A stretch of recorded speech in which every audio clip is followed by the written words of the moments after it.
Hello, my friends. It's just about the end of the trading day, Wednesday, November 16th. I'm Marv Eisen of Timeless Dollar Trading Academy. You know, you don't have to trade every day. Actually, it's better to bide your time, use lots of patience, and wait for the trade setups that look most profitable and most appealing. Now, for instance, today, Wednesday, November 16th, trading was lackadaisical. In fact, the trading range that I calculated should have been around 65 points was only about 20 points.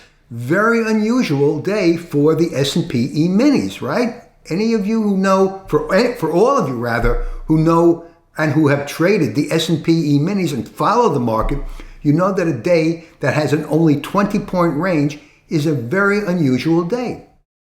And if you're trying to trade a day like this, it's nerve-wracking because the market basically goes nowhere. And it's really not giving you any signals or giving us any signals, or at least not giving me any signals as to where it's going to go.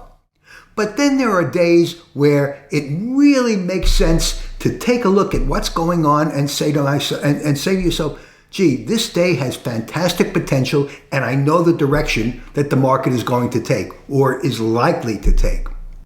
For instance, yesterday, November 15th.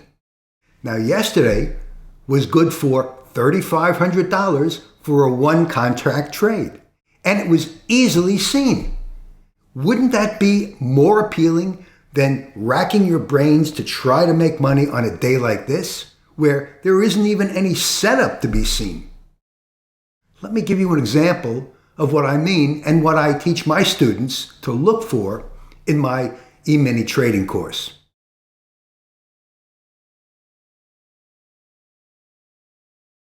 By the way, speaking of windows, this is my chart today, Tuesday, November 15th. Here's my trading zone, and I'm going to show it to you even though you didn't pay for my subscription.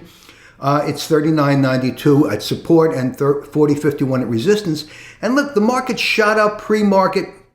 Prices shot up to the top of my trading zone, my resistance level, and now they're fading back. But talking about gap trades, look at the gap that existed from yesterday. Yesterday, the market closed at $39.67. We're about a half an hour before the market is set to open. The market is trading way up here at $40.34. So it's about a 70-point drop down to yesterday's close if this gap does indeed persist